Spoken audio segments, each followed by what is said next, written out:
নাসিহা foundation, রবের সন্তুষ্টিতে কল্যাণের পথে। আমাদের কাছে বেশ কিছু প্রশ্ন এসেছে।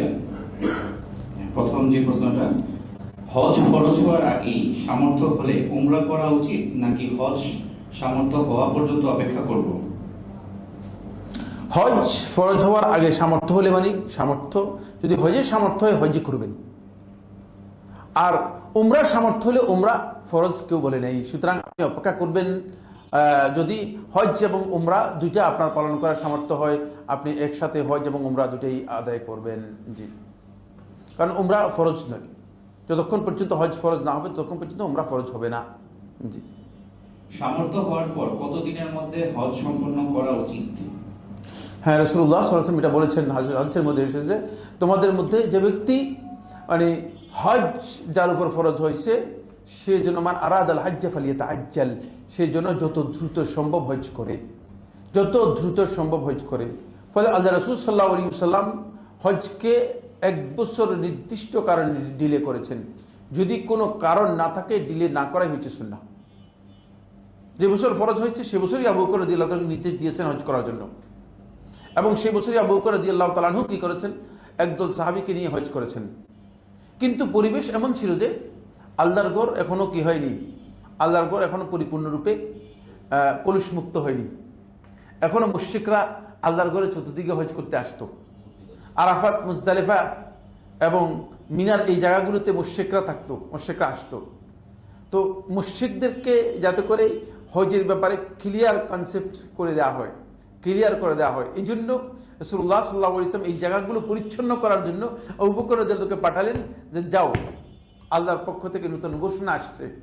সেই ঘোষণা আসছে মুশরিকদেরকে জানিয়ে দাও, ইন্নামাল মুশরিকুনা নাজাস ফালা ইয়াকরাবুল মাসজিদাল হারাম বা'দা আমি হাদা, যে মুশরিকরা হচ্ছে অপবিত্র, তারা এই বছরের পরে যেন আর মসজিদে হারামে প্রবেশ না করে, এবং হজ তাদের জন্য আর বৈধ রাখলাম না। তারা হজ করত, তাদের হজটাকে রাসূলুল্লাহ সাল্লাল্লাহু আলাইহি ওয়াসাল্লাম কি করে দিলেন, সম্পূর্ণরূপে বাতিল করে দিলেন। এবং এর মাধ্যমে পরবর্তী বছর রাসূলুল্লাহ সাল্লাল্লাহু আলাইহি ওয়াসাল্লাম পরিপূর্ণরূপে হজের বিধান পালন করলেন। এখান থেকে বোঝা যায় যে হজ ফরজ হলে ডিলে করার কোনো সুযোগ নেই। কারণ হলো তালখিসুল হাবিরের মধ্যে হাফিজ ইবনে হাজার রাহিমাহুল্লাহ তাআলা একটা নস উল্লেখ করেছেন, ওমর ইবনুল খাত্তাব থেকে মাসুর হয়েছে।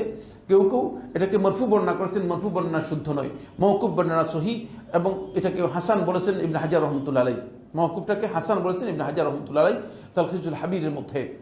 সেটা হচ্ছে এই যে ব্যক্তি মান ফারাদা আলাইহিল হজ ফামাতা ওয়া লাম ইয়াহুজ, যার উপর ফরজ হজ হলো কিন্তু সে ব্যক্তি মৃত্যুবরণ করলো হজ পালন না করে, লা আদরি আমাতা ইয়াহুদিয়ান আম নাসরানিয়ান, আমি জানি না সে কি ইহুদি হিসেবে মৃত্যুবরণ করেছে না খ্রিস্টান হিসেবে মৃত্যুবরণ করেছে। সুতরাং আমাদের প্রত্যেকের তো মানে 20-30 বছর বাঁচার গ্যারান্টি আছে, ঠিক না? আছে না? আগামীকাল গ্যারান্টি নেই। আমি যে টাকা পয়সা কালেকশন করতেছি, এগুলো সব জমা করতেছি বললাম না, এই মোবিলাইজ করতেছেন, এই যে কোটি কোটি টাকা ব্যালেন্স করতেছেন, কি জন্য করতেছেন সেটা আপনি জানেন, কিন্তু সময়টা আপনারও জানা নেই, আমারও জানা নেই, কারো জানা নেই। সুতরাং এই কারণেই যথাসম্ভব চেষ্টা করবে হজ ফরজ হলেই সেটা আদায় করে দেয়া, আর তাখির করা জুমহুর আহলে ইলমের মতে জায়েজ নেই। শুধুমাত্র আলেমদের 2জন আলেম বলছেন যে রাসূল সাল্লাল্লাহু আলাইহি ওয়াসাল্লাম পরের বছর করেছেন, এই জন্য বৈধ তাখির করা। কিন্তু এটা আমি বলে দিয়েছি রাসূলুল্লাহ সাল্লাল্লাহু আলাইহি ওয়াসাল্লাম কেন ডিলে করেছেন, এর কারণ স্পষ্ট দিন। পরবর্তী প্রশ্ন, আরাফার ময়দানে হজের ইমামের সাথে মসজিদে নামিরাতে সালাত আদায়ের সুযোগ না হলে তাঁবুতে সালাত আদায়ের বিধান জানতে চাই। যদি কেউ আরাফার ময়দানে সালাত আদায় করতে না পারেন, তাঁবুতে তিনি সালাত আদায় করবেন। সেক্ষেত্রে জোহর এবং আসর একসাথে আদায় করবেন, জমা করবেন, কসর করবেন, এটাই হচ্ছে বিধান। এটা আব্দুল্লাহ ইবনে ওমর রাদিয়াল্লাহু থেকে বর্ণিত সহিহ সনদে সাব্যস্ত হয়েছে এবং সাহাবা কিরামদের আমল সাব্যস্ত হয়েছে। আব্দুল্লাহ ইবনে মাসউদ রাদিয়াল্লাহু তাআলা আনহু এটাকেই আল্লাহ রাসূল সাল্লাল্লাহু আলাইহি ওয়াসাল্লাম সুন্নাহ হিসেবে উল্লেখ করেছেন। সুতরাং এটাই হচ্ছে সুন্নাহ। সুন্নাহর বাইরে এখানে ইখতিলাফ করার কোনো সুযোগ নেই, কোনো প্রয়োজন নেই। রাসূল সাল্লাল্লাহু আলাইহি ওয়াসাল্লামের সুন্নাহ যেটা, সেটাই হচ্ছে মা'মুল বিহি, সেটাই আমলযোগ্য। সুতরাং আল্লাহ রাসূল সাল্লাল্লাহু আলাইহি ওয়াসাল্লাম আরাফার ময়দানে যারা উপস্থিত হবে তাদের জন্য রাসূলুল্লাহ সাল্লাল্লাহু আলাইহি ওয়াসাল্লাম জোহর এবং আসরের সালাতকে জমা করতে নির্দেশ দিয়েছেন এবং তিনি নিজেও জমা করেছেন এবং কসর করেছেন। এটাই সাহাবীদের আমল, এটাই প্রমাণিত আমল। আব্দুল্লাহ ইবনে উমর রাদিয়াল্লাহু তাআলা আনহু একেবারে মৃত্যু পর্যন্ত এই আমল করেছেন মর্মে শেখুল ইসলাম ইবনুল কাইয়্যিম রাহমাতুল্লাহ উল্লেখ করেছেন। এটাই হচ্ছে সুন্নাহ। সুতরাং এখানে মন গড়া আমল করার কোনো সুযোগ নেই। একদলকে দেখা যায় যে তারা জোহরের সময় জোহর পড়ে, আসরের সময় আসর পড়ে। আর দলকে দেখা যায় যে তারা মানে পরিপূর্ণ কসর না করে ইতমাম করে পরিপূর্ণ সালাত আদায় করে থাকে। দুইটাই গলদ আমল, দুইটাই গলদ আমল। এবং তারা মনে করেন যে মসজিদে নামেরাই সালাত আদায় করলে তাহলে তিনি জমা করবেন এবং কসর করবেন, আর যদি আরাফার ময়দানে হয় জমাও করবেন না, কসর করবেন না। প্রশ্ন হচ্ছে রাসূলুল্লাহ সাল্লাল্লাহু আলাইহি ওয়াসাল্লাম মসজিদে নামেরার জন্য একটা হুকুম দিয়েছেন আর আরাফার ময়দানের জন্য আরেকটা হুকুম দিয়েছেন, এর জন্য আলাদা কোনো হাদিস আছে কিনা? ওই যেই হাদিস দিয়ে মসজিদে নামেরার কসরের কথা রয়েছে সেই হাদিসের মাধ্যমেই আরাফার ময়দানের হুকুম সাব্যস্ত হয়েছে, আলাদা কোনো হাদিস নেই। সুতরাং একটা হাদিস থেকে দুই ধরনের বক্তব্য গ্রহণ করাটা, এটাকে ইজতিহাদ বললে আমি বলবো এটা গলত। আপনি বুঝতেই পারেননি, আপনার বুঝের মধ্যে ভুল হয়েছে, এটা বুঝের মধ্যে ভুল হয়েছে। সুতরাং এটা এই ধরনের বুঝ যারা গ্রহণ করে থাকেন তাদের ভুল বুঝ রয়েছে এবং আমলের দিক থেকে সুন্নার আমল তারা বুঝতে পারেননি। জি, একটা প্রশ্ন আছে। কেউ আমাকে বলেছেন যেন আমি আল্লাহ রসুল সাল্লাল্লাহু আলাইহি সাল্লামের কাছে তার সালাম পৌঁছে দিই, এটা কি জায়েজ? যে ব্যক্তি আসলে রাসূলুল্লাহ সাল্লাল্লাহু আলাইহি ওয়াসাল্লাম সম্পর্কে জানেন না, এখন রাসূলুল্লাহ সাল্লাল্লাহু আলাইহি ওয়াসাল্লামের হক সম্পর্কে জ্ঞান অর্জন করেন নাই, তিনি এই কথা বলবেন। কারণ রাসূলুল্লাহ সাল্লাল্লাহু আলাইহি ওয়াসাল্লাম স্পষ্ট বলে দিয়েছেন ইন্না লিল্লাহি সাইয়্যাইনা মালাইকাতান সাইয়্যাইনা ফিল আরদ, যে আল্লাহ তাআলার একদল ফেরেশতা এই পৃথিবীর মধ্যে বিচরণশীল আছে, যারা আল্লাহর বান্দারা যখন সালাম দেয় আমাকে, অথবা আল্লাহর বান্দারা যখন আমার উপর দুরূদ পড়ে, তারা এই সালাম আমার কাছে পৌঁছিয়ে দেয়। সুতরাং আপনি ফেরেশতাদের মাধ্যমে পৌঁছে দিলে সেটা যত দ্রুত পৌঁছবে, আমার মাধ্যমে পৌঁছে দিলে তো দ্রুত পৌঁছবে কিনা? আমি তো নিজেরটাই হয়তো পৌঁছে রাখতে না পারি, আমার নিজেরটাই তো পৌঁছানোর ব্যাপারে কি রয়েছে সন্দেহ রয়ে গিয়েছে। সুতরাং এই বক্তব্য আসলে তিনি আল্লাহ রাসূল সাল্লাল্লাহু আলাইহি ওয়াসাল্লামের হক সম্পর্কে না জানার কারণে তিনি দিয়েছেন। আল্লাহ রাসূল সাল্লাল্লাহু আলাইহি ওয়াসাল্লামের হক হচ্ছে আপনি পৃথিবীর যেই ভূখণ্ডে থাকেন আল্লাহ রাসূল সাল্লাল্লাহু আলাইহি ওয়াসাল্লামকে সালাত এবং সালাম পেশ করবেন, সেটা সরাসরি আল্লাহ তাআলা ফেরেশতার মাধ্যমে রাসূলুল্লাহ সাল্লাল্লাহু আলাইহি ওয়াসাল্লামকে পৌঁছিয়ে দিবেন। জি জি, দুইটি প্রশ্ন। ইহরাম কখন খোলা যাবে বা খুলতে হবে, আর হজে তায়াম্মুম কখন করতে হয়? প্রথম কথা হচ্ছে ইহরাম কখন খোলা যাবে বা খুলতে হবে? প্রথম কথা হচ্ছে ইহরাম খোলার বিষয় নেই। মানে ইহরাম যদি আপনার হজের অথবা উমরার নুসুকের একটা পর্যায়ে আমল যদি আপনার কমপ্লিট হয়ে যায়, তাহলে আপনি ইহরাম থেকে হালাল হয়ে যেতে পারবেন। ইহরাম থেকে মানে আপনি হালাল হয়ে যেতে পারবেন। মানে ইহরামের কাপড় খোলা যে কোনো অবস্থায় জায়েজ।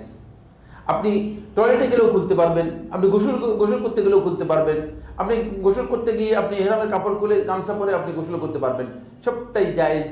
কাপড় খোলার মধ্যে কোনো ধরনের অসুবিধা নেই।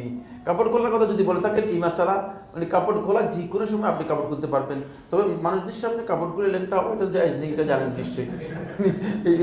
এটা তো অবশ্যই জানার কথা, এটা নয়। কিন্তু ইহরাম থেকে হালাল হওয়ার মাসালা যদি হয়ে থাকে, তাহলে উমরাকারী তওয়াফ এবং সাই কমপ্লিট করে চুল হলক অথবা কসর করে তারপরে তিনি ইহরাম থেকে হালাল হবেন, ইহরামের কাপড় পরিপূর্ণরূপে খুলে ফেলবেন। আর হজকারী তিনি মানে আরাফাত, মুজদালিফা, তারপরে মিনাতে জামরায়ে আকাবায় পাথর নিক্ষেপ করার পরে হলক করে অথবা কসর করে হালাল হয়ে তারপরে ইহরামের কাপড় খুলবেন। জি, হজের তায়াম্মুম কখন করতে হয়? প্রশ্ন আমি বুঝি নাই।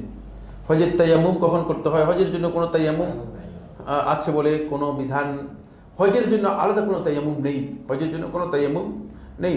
হজের জন্য সুন্নাহ হচ্ছে গোসল করা। হজের জন্য সুন্নাহ হচ্ছে কি? গোসল করা। সুতরাং হজে আপনি হজের ইহরাম করার আগে সুন্নাহ হচ্ছে গোসল করবে সবাই, নারী পুরুষ নির্বিশেষে।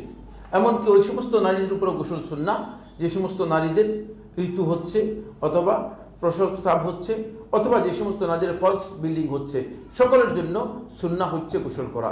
জি, কিন্তু মানে তাইয়াম্মুমের মাসালা হজের মধ্যে মানে তাইয়াম্মুম কখন করতে হয়, কখনো তাইয়াম্মুমের বিধান আসেনি। জি।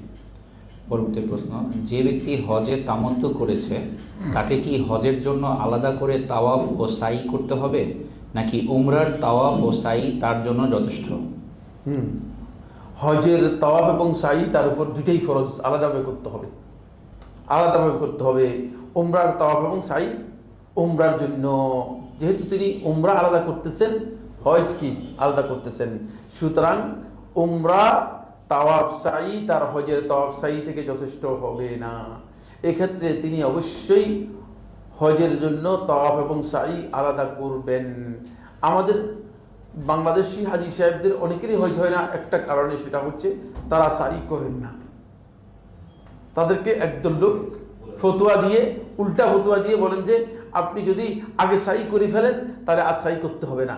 এই বক্তব্য শুদ্ধ নয়, এতে হজ হবে না, এতে হজ হবে না। জি, সামনে চলো। পরবর্তী প্রশ্ন, আমি দ্বিতীয়বার হজে যাওয়ার নিয়ত করেছি। আমার মৃত বাবা মার জন্য বদলি হজ করতে কি কি বিষয় আলাদা করতে হবে, আর নিজের জন্য কি করতে হবে? বাবা মা দুইজনই মৃত, বাবা হজ করে মারা গেছেন, মা হজ করে নাই। প্রথম কথা হচ্ছে বাবা মা দুজনেই, যেহেতু বাবা যেহেতু হজ করে মারা গিয়েছেন, মা যেহেতু হজ করে মারা যান নাই, তাহলে আপনি মায়ের পক্ষ থেকে বদলি হজ করতে পারেন। মায়ের পক্ষ থেকে আপনি বদলি হজটা করতে পারেন, যেহেতু তিনি হজ করতে পারেন নাই। এটা একটা দিক। 2 নম্বর হচ্ছে যিনি বদলি হজ করবেন তিনি আগে নিজের হজ করতে হবে। আপনি বলেছেন যে আপনি নিজের হজ করেছেন, তাহলে আপনার এই শর্ত পূরণ হয়ে গেছে।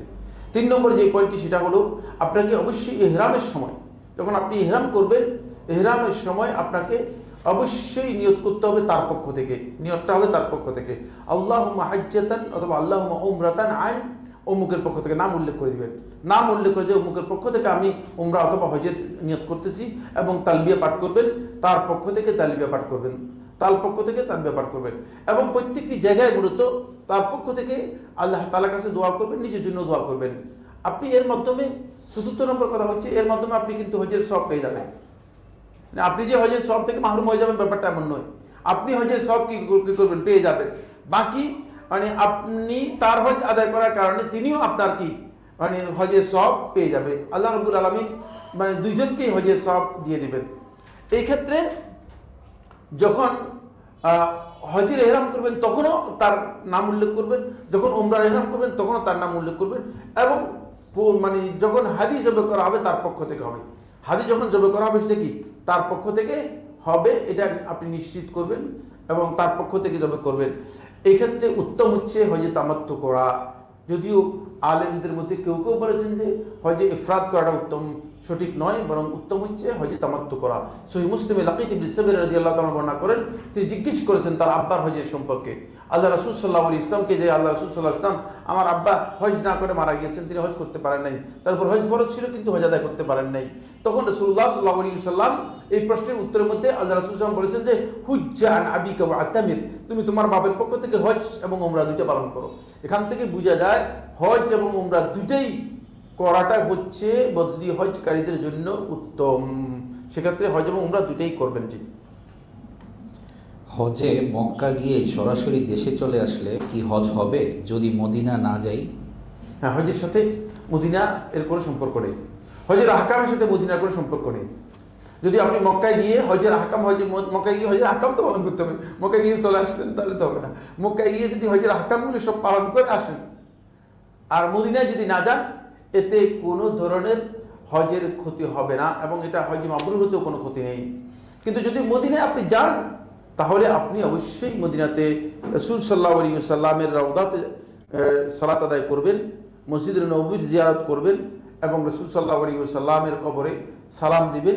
আল্লাহ রাসূল সাল্লাল্লাহু আলাইহি ওয়াসাল্লামের মসজিদে সালাত আদায় করবেন, এবং আশেপাশে যে সমস্ত জায়গা আছে, তার মধ্যে মসজিদে কুবা একটা অত্যন্ত মর্যাদাপূর্ণ জায়গা, সেখানে গিয়ে 2 রাকাত সালাত আদায় করলে একটা পরিপূর্ণ উমরা আদায় করার ফজিলত রয়েছে, সেখানেও যাবেন। সেটা যদি আপনি মদিনায় যান, মদিনায় যাওয়াটা হজের জন্য ফরজ, ওয়াজিব, সুন্নত, নফল কোনোটাই নয়, হজের জন্য কোনোটাই নয়।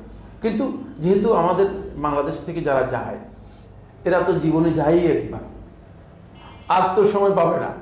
তিনি যে মদিনায় বারবার যেতে পারবেন এরকম সুযোগ তো নাই। ফলে এই কারণেই মূলত লোকদেরকে এটা হজের সাথে কি করে দেওয়া হয়েছে, মার্চ করে দেওয়া হয়েছে, হজের সফরের সাথে এটাকে যুক্ত করে দেওয়া হয়েছে। কিন্তু হজের সাথে এটার কোনো সম্পর্ক নেই, হজের সাথে যুক্ত করে দেওয়া হয়েছে। সেক্ষেত্রে আপনি যদি মক্কা থেকে এরপরে মদিনায় যান, তাহলে আপনি মক্কা থেকে মদিনায় আপনি যেতে পারেন, মদিনায় গিয়ে আপনি সেখানে থাকতে পারেন। কিন্তু মদিনার জন্য কোনো সুনির্দিষ্ট মানে হজের আহকামও নেই, আর মদিনার জন্য সুনির্দিষ্ট কোনো আহকামই নেই। মদিনাতে যাওয়াটা হচ্ছে শুধুমাত্র মসজিদ নববী জিয়ারত করার জন্য। কিন্তু দেখবেন 18 তারিখ এখানে আশকোনা হজ হাজি ক্যাম্প থেকে হাজি সাহেবরা যাবে, এরপরে মিডিয়ার কতগুলো লোক আসবে, এরপরে এরকম বুঝলেন না কতগুলো মাইক নিয়ে আসবে, মাইক দিবে হাজি সাহেবকে, হাজি সাহেব বলবে দোয়া করে আল্লাহ রাসূলের কবরটা যেন জিয়ারত করতে পারি। তিনি তার হজটাকে নষ্ট করে দিয়েছেন, হজটা হজে মাবরুর হয়নি।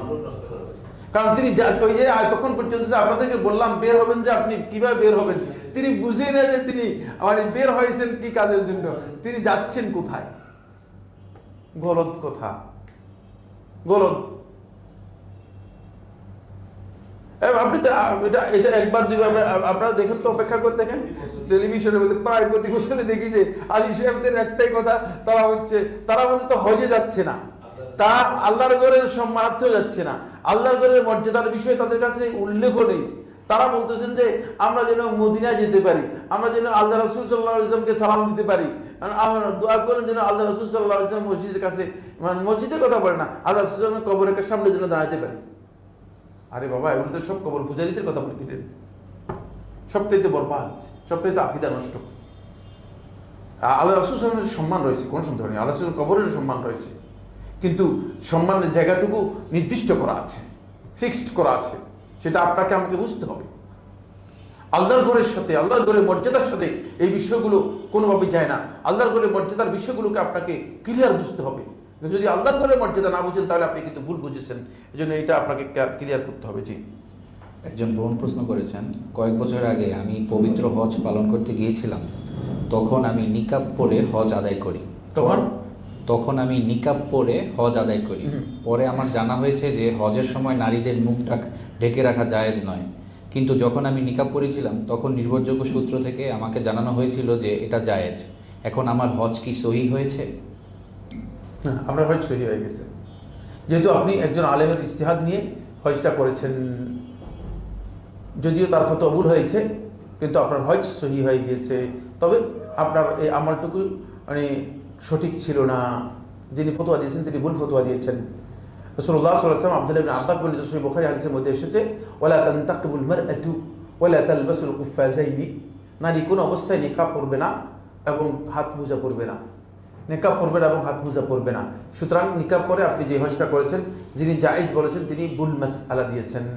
আর ভুল মাসআলা যদি ইজতিহাদি করে ভুল দিতেন তাহলে ভুলটা কি হতো, ছোট হতো, আল্লাহ রাসূলের বিপক্ষে গিয়ে দিয়েছে, ভুলটা একটু কি হয়ে গেছে, মানে আল্লাহ রাসূলের সহিহ হাদিস বাদ দেন, হাদিস আপনি অন্যদিকে নেন, আল্লাহ রাসূলের বিপক্ষে চলে গিয়েছে সরাসরি। আল্লাহ রাসূল সাল্লাল্লাহু আলাইহি ওয়াসাল্লাম ওয়ালা তানতাকিবুল মারআতু, নারী নিকাব পরবে না, রাসূল সাল্লাল্লাহু আলাইহি ওয়াসাল্লামের বিপক্ষে গিয়ে আপনি ফতোয়া দিচ্ছেন। সুতরাং এই ফতোয়া মোটেও সঠিক হয় নাই, একটা বড় ধরনের ভুল হয়েছে। জি, হজে কোরবানি দিলে কি দেশে নিজের তরফ থেকে কোরবানি দেওয়া যাবে? হজের কোরবানি হচ্ছে হাদি জবে করা, পশু জবে করা, আর দেশের কোরবানি হচ্ছে কোনো ব্যক্তির কাছে সামর্থ্য থাকলে তার উপর যে কোরবানি খরচ হয় সেটা অবশ্যই তিনি ওই কোরবানি মানে তার যদি সামর্থ্য থাকে তিনি কোরবানি করবেন, তিনি সামর্থ্য থাকলে তিনি কোরবানি করবেন। আর হজের হাদিটা হচ্ছে শুধু হজের নুসুক, হজের সাথে সম্পৃক্ত, এটা ওই কোরবানির সাথে সম্পৃক্ত নয়, ওই কোরবানির সাথে সম্পৃক্ত নয়। এই মাসআলার মধ্যে আলেমদের দ্বিমত রয়েছে। বিশুদ্ধ বক্তব্য হচ্ছে তিনি কোরবানির সামর্থ্য থাকলে কোরবানি করবেন, দেশে কোরবানির সামর্থ্য থাকলে কোরবানি করবেন। নিজের হজ শেষে কি মৃত বাবার জন্য ওমরা করা যাবে? নিজের হজ শেষে মৃত বাবার, হ্যাঁ, হজের শেষে যদি আপনি মিকাত থেকে আপনি যদি ইহরাম করে আসে অন্য কারো পক্ষ থেকে উমরা করতে চান, উমরা করতে পারবেন। তবে অবশ্যই আপনার ইহরাম হতে হবে মিকাত থেকে, ইহরামটা হতে হবে কি মিকাত থেকে ইহরাম হতে হবে। আপনি মিকাত থেকে ইহরাম না হলে আপনার হজের ইহরাম হবে না, যেহেতু বাংলাদেশিরা তাদের মিকাত থেকে ইহরাম করে তারপরে হজে যুক্ত হবে। কারণ আপনি যদি মক্কা এখান থেকে সফর করে মক্কায় যান, মক্কায় গিয়ে যদি আপনি ইহরাম করেন আপনার ইহরাম হবে? হবে না। কেন হবে না? তার কারণ হচ্ছে আপনি আপনার মিকাত থেকে ইহরাম করেন নাই। এই জন্য অবশ্যই যারা উমরা অথবা হজ করবে, বাংলাদেশ থেকে যাবে, তারা মিকাত থেকে ইহরাম করতে হবে, অন্যথায় তাদের উমরা অথবা হজ কোনোটাই হবে না। জি যে এই প্রশ্নটা কিছুটা এসেছে, তারপরেও একটু ক্লিয়ার করলে ভালো হবে। নিজের মৃত বাবার তরফে হজের সাথে কোরবানি দেওয়া যাবে? ওটা আমরা বললামই, হজে তামাত্ম করবেন এবং তার পক্ষ থেকে কোরবানি করবেন, তার পক্ষ থেকে কোরবানি করবেন। যদি আপনার সামর্থ্য থাকে আপনি তার পক্ষ থেকে কোরবানি করবেন, এটা করাটাই উত্তম, এটাই উত্তম। তার পক্ষ থেকে মানে তার পক্ষ থেকে কোরবানি করার মতো মানে হজের হাদিস হবে করার মতো সুযোগ তো আর জীবনে কোনোদিন পাবেন না। পাবে কিনা? কোনোদিন পাবে না, জীবনে আর কোনোদিন পাবে না। সুতরাং তার পক্ষ থেকে অবশ্যই কি করবেন? কোরবানি করবেন। জি।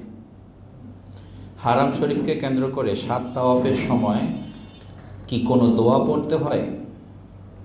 হ্যাঁ, তাওয়াফের সময় সুনির্দিষ্ট প্রত্যেক তাওয়াফের আলাদা আলাদা দোয়া নেই, তবে একটি দোয়া রাসূলুল্লাহ সাল্লাল্লাহু আলাইহি ওয়াসাল্লাম শিক্ষা দিয়েছেন, সেটা হচ্ছে রুকনে ইয়ামানি থেকে আরম্ভ করে হাজরে আসওয়াদের কোণা পর্যন্ত এই দোয়াটি পড়া হচ্ছে সুন্নাহ। সেটা হলো রব্বানা আতিনা ফিদ দুনিয়া হাসানা ওয়া ফিল আখিরাতি হাসানা ওয়া কিনা আযাবান নার। ইমাম শাফিঈ রাহমাতুল্লাহ বলেন, আল্লাহ রাসূল সাল্লাল্লাহু আলাইহি ওয়াসাল্লাম যেহেতু এই দোয়াটা শিক্ষা দিয়েছেন, এই দোয়াটা পুরো তাওয়াফের মধ্যে যদি কেউ পড়ে তাহলে আমি মনে করবো যে এটা উত্তম কাজ।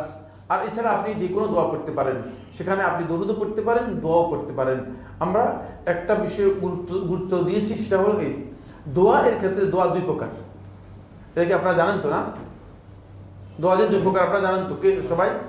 হ্যাঁ, দোয়া দুই প্রকার, যে এটা জানেন কিনা? একজন জানেন? কি বলতেছেন এসে বুঝতে পারবো। দোয়া দুই প্রকার, একটা হচ্ছে দোয়া উমাসালা আর হচ্ছে দোয়া উসানা। দোয়া উমাসালা হচ্ছে ওই দোয়া যে দোয়ার মাধ্যমে আপনি আল্লাহ তাআলার কাছে কিছু চাইবেন, আল্লাহ এক বস্তা চাল দেন, কিছু ডাল দেন, একটা গাড়ি দিন, একটা বাড়ি দেন, মানে আল্লাহর কাছে কিছু চাওয়া, এটা হচ্ছে দোয়া মাসআলা। দোয়া মাসআলাটা এটা আল্লাহ রাব্বুল আলামিনের কাছে করতে পারেন, আল্লাহ তাআলা পছন্দ করেন দোয়া করাটা, কিন্তু দোয়া মাসআলাটা আল্লাহ তাআলার কাছে অনেক বেশি পছন্দের না। দোয়া উসানা হচ্ছে প্রশংসা, যে দোয়ার মধ্যে আল্লাহ তাআলার প্রশংসা আছে, মানে এটা হচ্ছে দোয়া মাসআলা। এটা আল্লাহ তাআলার কাছে সবচেয়ে বেশি প্রশংসা, সবচেয়ে বেশি প্রশংসা এবং সবচেয়ে বেশি গ্রহণযোগ্য। এই জন্য দোয়া করার ক্ষেত্রে দোয়া উসানা যেটা, এটাকে অগ্রাধিকার দিবেন। দোয়া মাসআলা আছে, বুঝলেন না, ডাল চাইলে আলু চাওয়াচ্ছে আল্লাহর কাছে, আল্লাহর প্রশংসাটা সবচেয়ে বেশি গুরুত্বপূর্ণ, আল্লাহর প্রশংসাটা বেশি করবেন। দেখেন ইউসুফ ইবনে মাত্তা আলাইহিস সালাতু ওয়াস সালাম গভীর পানির মধ্যে, গভীর অন্ধকারে মাছের পেটের ভিতরে চলে গিয়েছে। এর চেয়ে বড় মুসিবত আছে? মানে যদি নদীর ভিতরে চলে যেত তাহলে তো মুসিবত, কিন্তু নদীর ভিতরে যান নাই, শুধু নদীর ভিতরে গিয়ে মাছের পেটের ভিতরে চলে গেছেন। মুসিবত, এর চেয়ে বড় মুসিবত আছে? এর চেয়ে বড় বিপদ আছে? কিন্তু দেখেন তিনি আল্লাহ তাআলার কাছে দোয়া করতেছেন, বলতেছেন সুবহানাকা লা ইলাহা ইল্লা আনতা, লা ইলাহা ইল্লা আনতা সুবহানাকা ইন্নী কুনতু মিনাজ জালিমিন। দেখেন লা ইলাহা ইল্লা আনতা, আপনি ছাড়া সত্যিকার কোনো মাবুদ নেই, সুবহানাক, আপনি পুত পবিত্র, ইন্নী কুনতু মিনাজ জালিমিন, আমি জালিমদের অন্তর্ভুক্ত হয়ে গেছি। একবার বলছে যে আল্লাহ আমি মাছের পেটে ঢুকে গেছি, আমার উদ্ধার করেন। আছে? আছে এর মধ্যে? দেখছেন? কিন্তু শুনেন, তিনি বুঝেন। এই জন্য দোয়া উসানাটা সবচেয়ে বেশি গুরুত্বপূর্ণ। ফলে রাসূলুল্লাহ সাল্লাল্লাহু আলাইহি ওয়াসাল্লাম বলেছেন, খায়রুদ দোয়া মা কুলতু ওয়ান নাবিয়্যুনা মিন ক্বাবলি, সবচেয়ে উত্তম দোয়া, শ্রেষ্ঠ দোয়া যে দোয়াটি আমি এবং আমার পূর্ববর্তী সমস্ত নবীরা বলেছেন, সেটা হচ্ছে লা ইলাহা ইল্লাল্লাহু ওয়াহদাহু লা শারীকা লাহু লাহুল মুলকু ওয়া লাহুল হামদু ওয়া হুয়া আলা কুল্লি শাইইন কাদির। দেখেন এর মধ্যে কোথাও একথা আছে যে আল্লাহ কিছু দেন, আমাদেরকে কিচ্ছু নেই। দেখছেন, আল্লাহ তাআলার প্রশংসা যদি করেন তাহলে সবচেয়ে উত্তম। এখানে কোরআন তেলাওয়াত করতে পারেন, এখানে অধিক পরিমাণে দরুদ পাঠ করতে পারেন। দ্রুত যান, আর সময় দিতে পারবো না। তাওয়াফ করার সময় ওযু নষ্ট হয়ে গেলে তখন কি করতে হবে? তায়াম্মুম করে বাকি তাওয়াফ সম্পূর্ণ করা যাবে কি? না, তাওয়াফ করার সময় যদি উযু নষ্ট হয়ে যায় আপনি বেরিয়ে আসবেন, বেরিয়ে এসে উযুর জায়গা আছে, একটু জিজ্ঞেস করলে লোকদেরকে পেয়ে যাবেন। শুধু উযু হলে উযুর জায়গা আছে, স্পটে উযুর জায়গা আছে, শুধু উযু করে আপনি এসে তারপরে তাওয়াফ করবেন। তায়াম্মুম করা বৈধ নয়, কারণ তায়াম্মুম এখানে তায়াম্মুম করবেন কেন? পানি না থাকলে তায়াম্মুম, এখানে তো পানি আছে। আর যদি আপনি ওই তায়াম্মুমের উযুর জায়গাটা আপনি যদি না চেনেন তাহলে আপনি সোজা বেরিয়ে আসবেন, বেরিয়ে এসে ওয়াশরুমে যেখানে আছে ওয়াশরুমে গিয়ে আপনি উযু করে তারপরে আপনি আবার এসে যেখান থেকে আপনি তাওয়াফ শেষ মানে যেখান থেকে তাওয়াফটা নষ্ট হয়েছে সেখান থেকে আবার তাওয়াফটা কি করবেন? কমপ্লিট করবেন। এটা আপনার জন্য বৈধ। এক্ষেত্রে তায়াম্মুম করবেন না, তায়াম্মুম করলে হবে না, যেহেতু তায়াম্মুমের বিধান আসছে কখন? কোরআনের মধ্যে স্পষ্ট করে ফামান লাম ইয়াজিদ فإن لم تجدوا ماء فتيمموا صعيدا طيبا, স্পষ্ট করে বলে দিয়েছেন যদি তোমরা পানি না পাও তাহলে তোমরা ফাতায়াম্মামু সাঈদান তাইয়্যিবা, পবিত্র মাটি দিয়ে তোমরা তায়াম্মুম করো। তো পানি না পেয়ে, আর আপনি পানি পেয়ে যদি এটা করেন তাহলে হবে হবে না, সুতরাং তায়াম্মুমটা তখন হবে না। জি, মহিলাদের ক্ষেত্রে সালোয়ার পরে এর উপর সেমিলং খিমার পরে হজের কার্যাবলী করা যাবে কি? পায়ের পাতা মোজা পরা থাকবে এবং জুতা পরা থাকবে এই অবস্থায়? হ্যাঁ, করতে পারে, করতে কোনো ধরনের বাধা নেই, করতে কোনো ধরনের বাধা নেই। তবে অবশ্যই সালোয়ারটা আপনাকে মানে খেয়াল রাখতে হবে যে মানে সালোয়ারটা এমন যেন না হয়, আমরা তো এগুলো আলোচনা করি নেই, এটা অনেক লম্বা আলোচনা রয়েছে, সেটা হলো পোশাকটা এমন যাতে না হয় দৃষ্টি আকর্ষিত হয়। যদি দৃষ্টি আকর্ষিত হয়ে যায় তাহলে আপনি গুনাহগার হবেন, আপনি গুনাহগার হবেন। মানে পোশাকের মধ্যে দৃষ্টি আকর্ষণ করে আপনি সালোয়ারটা পরে গেলেন এমন মানে কাপড় যেটা দূর থেকে মানে চকচক করতেছে, আর সবাই কি রে এখানে কি এখানে কি, মানে কারণ মানুষ তো না দুর্বল অন্তরের অধিকারী যারা আছে আল্লাযীনা ফী কুলুবিহিম যায়গুন, যাদের অন্তরের মধ্যে মানে বক্রতা আছে, অথবা আল্লাযী ফী কলবি ইয়াতমাউ ফী কলবিহি, যার অন্তরের মধ্যে মানে ত্রুটি আছে, মানে ভুল আছে, সে তো মানে মনে করবে যে কি যে এটা আবার কি জিনিস। এই জন্য খবরদার, মানে যদি ফিতনার কারণ হয়ে যান তাহলে আপনি ক্ষতিগ্রস্ত হলেন এবং অন্যকে ক্ষতিগ্রস্ত করলেন। এই জন্য আমরা মনে করে থাকি যে আপনারা অবশ্যই বোরকা পরে যাবেন, তাহলে আর এই ধরনের প্রশ্নের সম্মুখীন হবেন না। কিন্তু জায়েজ, এতে না জায়েজ বলার দলিল নেই আমার কাছে, দলিল না থাকলে আমি না জায়েজ বলতেও পারি না। জি, 10ই জিলহজ মিনায় রাত্রি যাপন করতে হবে কতক্ষণ সময়? মানে রাত্রির কতটুকু সময় মিনাতে থাকলেই হবে? 10ই জিলহজ মিনাতে রাত্রি যাপন করতে হবে, 10ই কে বলেছে কথা? 10ই জিলহজ তো আপনি মুজদালিফায় থাকবেন। প্রশ্নটা আপনার ভুল হয়ে গিয়েছে, সম্ভবত মুজদালিফা বুঝতে চেয়েছেন। 10ই জিলহজ মুজদালিফায় যদি নারী, শিশু অথবা অসুস্থ ব্যক্তি হয় তারা মধ্যরাত্র পর্যন্ত অপেক্ষা করে চলে আসতে পারবে, এটা ফ্যাসিলিটি আছে। যদি আপনারা কেউ নারীদের সাথে যান তাহলে আপনারাও ওই ফ্যাসিলিটি নিতে পারবেন, নারীদের কারণে আপনিও ফ্যাসিলিটেড হতে পারবেন। বুঝতে পেরেছেন কিনা? ওই নারীরা দুর্বল হওয়ার কারণে আপনি দুর্বলদের সাথে মানে কম্বল হয়ে যাবেন আর কি, আপনি দুর্বলদের সাথে কম্বল হয়ে যাবেন, ফলে আপনিও মানে মধ্যরাত্র পর্যন্ত থেকে চলে আসতে পারবেন। কিন্তু যারা সবল আছে, যারা পুরুষ আছে, তাদের জন্য সুন্নাহ হচ্ছে তারা একেবারেই ফজর পর্যন্ত থাকবে এবং ফজরের সলাত আদায় করবে। ফজরের সলাত আদায় করার পর সুন্নাহ হচ্ছে তিনি মাশআরুল হারামের দিকে যাবেন।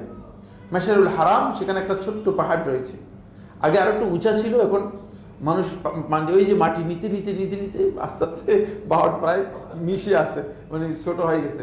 পাশে একটা মসজিদও আছে, ওই মসজিদটা হচ্ছে মাশআরুল হারাম মসজিদ। ওই মাশআরুল হারামের কাছে গিয়ে তিনি একেবারেই আলোক ফর্সা হয়ে যাওয়া পর্যন্ত, আলোকিত হয়ে ফর্সা হয়ে যাওয়া পর্যন্ত তিনি কিবলামুখী হয়ে দোয়া করবেন, কিবলামুখী হয়ে দোয়া করবেন। এখানে এতক্ষণ পর্যন্ত দোয়া করা সুন্নাহ।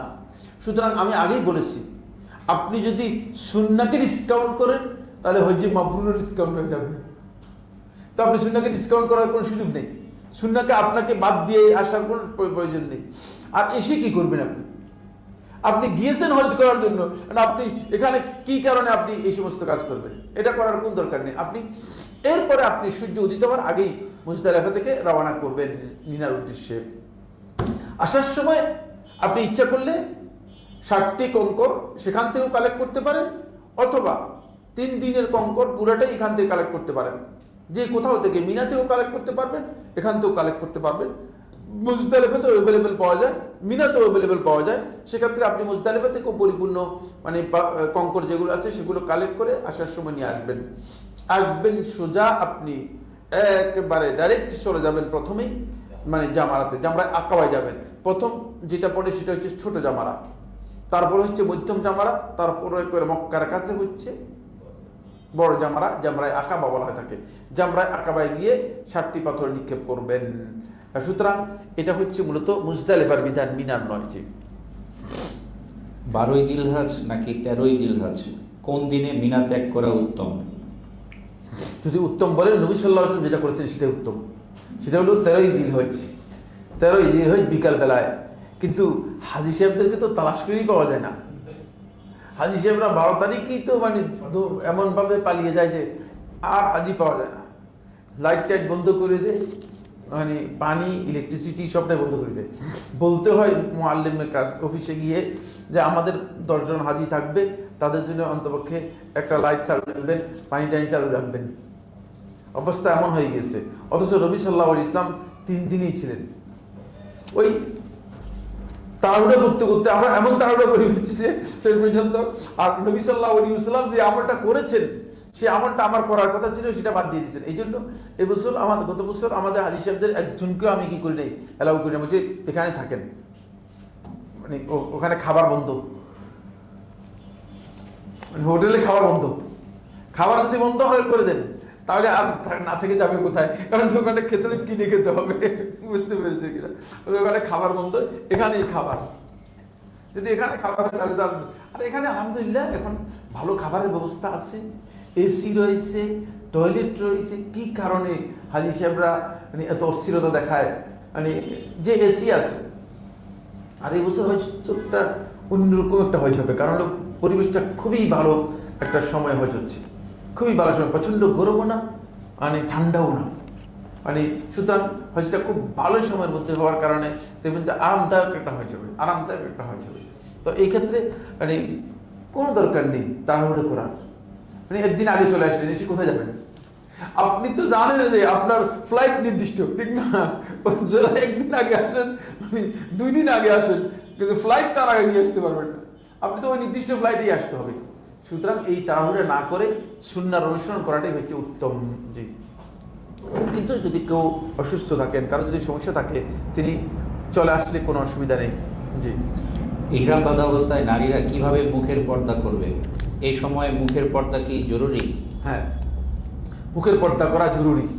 সেক্ষেত্রে তিনি নারীরা তাদের যে স্কার্ফ রয়েছে, তাদের যে মানে ওড়না রয়েছে, সেই ওড়নাকে সামনের দিকে টেনে দিবে, সামনের দিকে টেনে দিবে, আর কিচ্ছু করবে না। অতিরিক্ত কোনো কিছুই করার নেই। দেখা যাচ্ছে যে অনেকে হেড কেপ লাগাইয়া এভাবে করে উপর দিয়ে ওড়না, এগুলো মূর্খতা।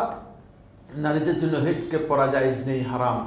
সুতরাং এই কাজ করা জায়েজ নেই। জি, সামনে চলেন। হজের তাওয়াফ এবং উমরার তাওয়াফ করা ছাড়া অন্য সময় তাওয়াফ করলে মহিলাদের মুখে নিকাব রাখা যাবে কিনা?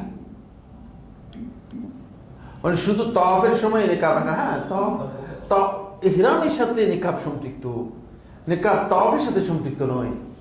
মহিলারা নিকাব করে যদি নফল তাওয়াফ করে, তাহলে মহিলারা তাওয়াফ করতে কোনো ধরনের বাধা নেই।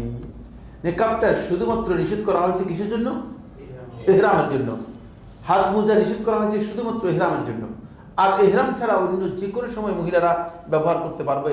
সেক্ষেত্রে তাওয়াফ অবস্থায় মহিলারা নিকাব করে নফল তাওয়াফের সময় অথবা অন্য তাওয়াফের সময়, তাহলে তাদের জন্য এই নিকাব করতে কোনো ধরনের বাধা নেই, জায়েজ।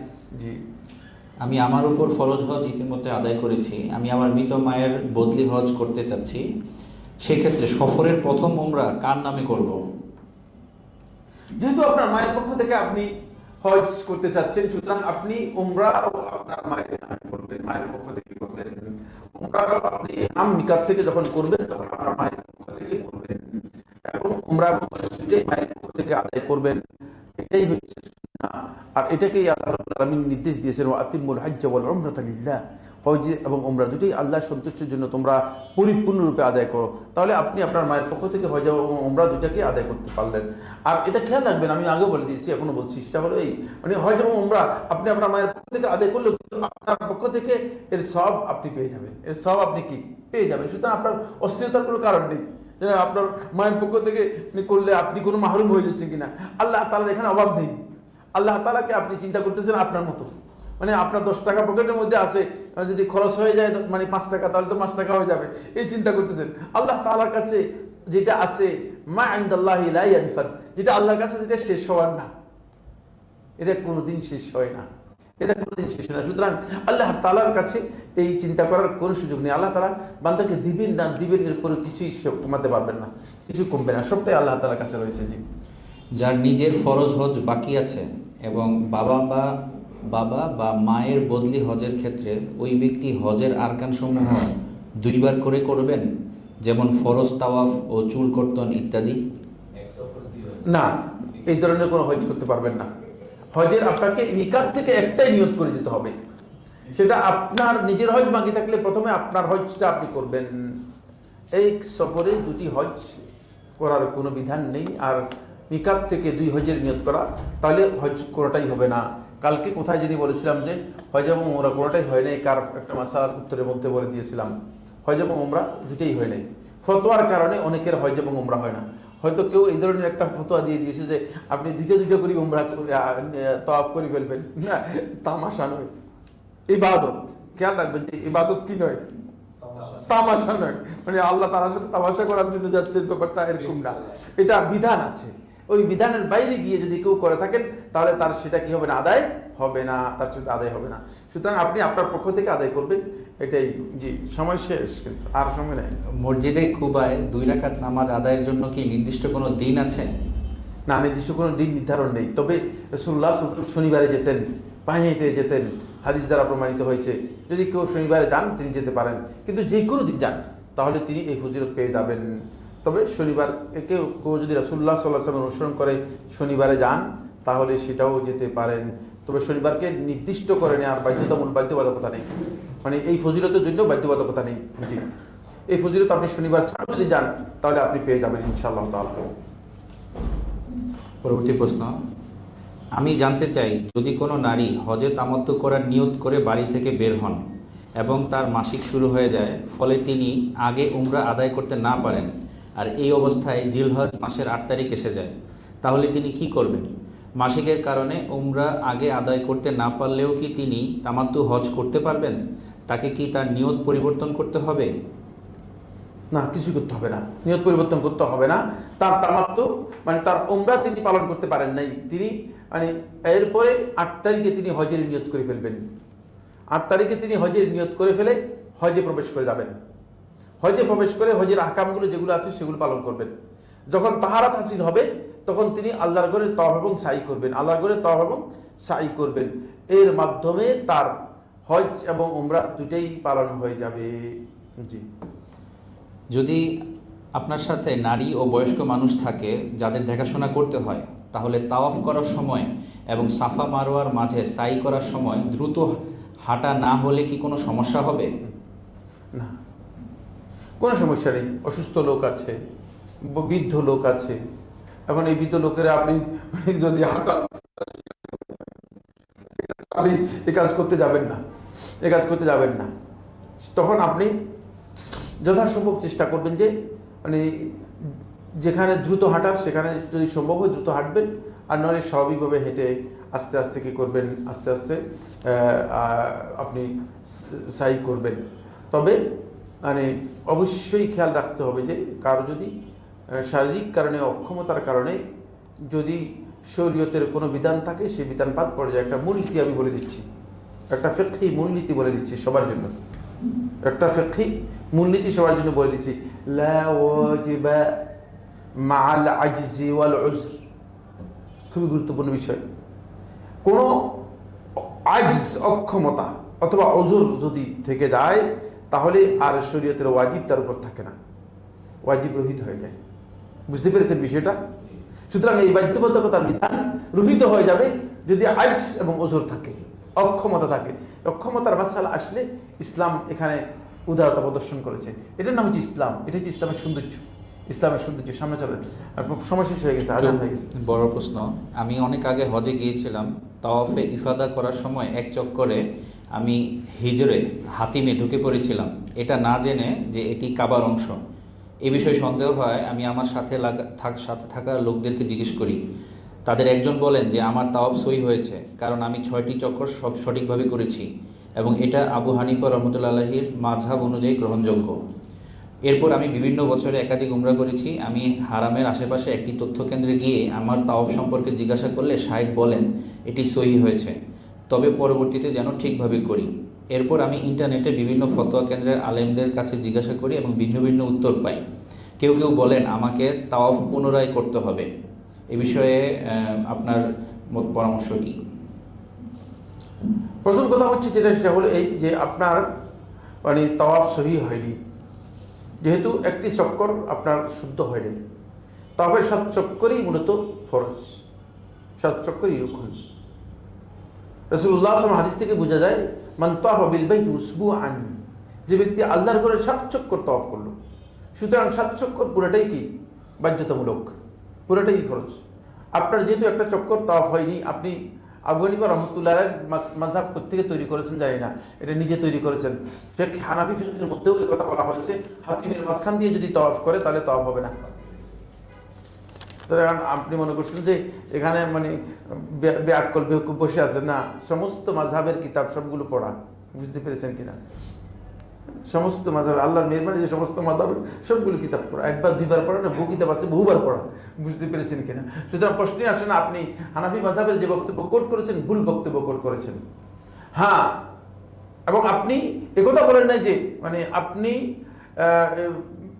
এটা আপনার নিসিয়ান হয়ে গিয়েছে, বিস্মৃতি হয়ে গেছে, অথবা মানে আপনি এই মাসআলা সম্পর্কে জানতেন না, আপনি জানতেন, আপনি আপনার প্রশ্ন থেকে বুঝাচ্ছে আপনি জানতেন।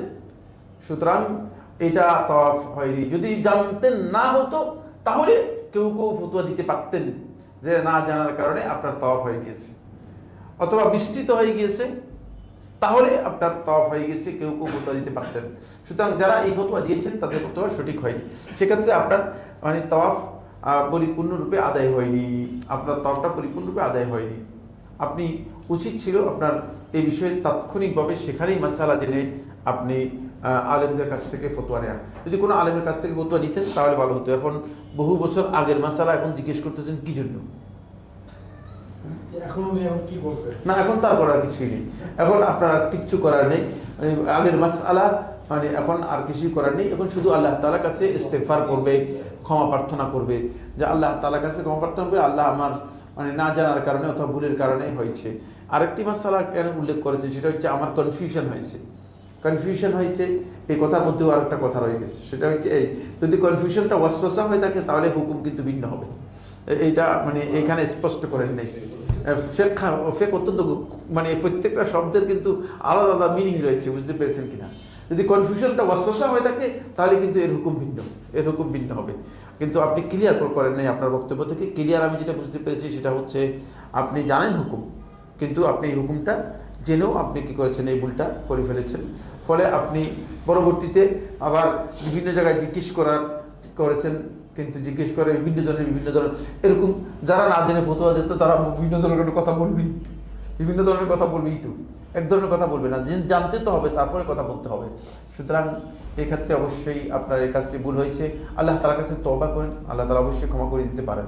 আল্লাহ তাআলা আল্লাহর বান্দাদের জন্য প্রত্যেকটা পদে পদে ভুল ধরার জন্য আল্লাহ রাব্বুল আলামিন বসে রয়েছেন, ব্যাপারটা এমন কিনা? হ্যাঁ, মোটেও না। নাউযুবিল্লাহি মিন যালিক।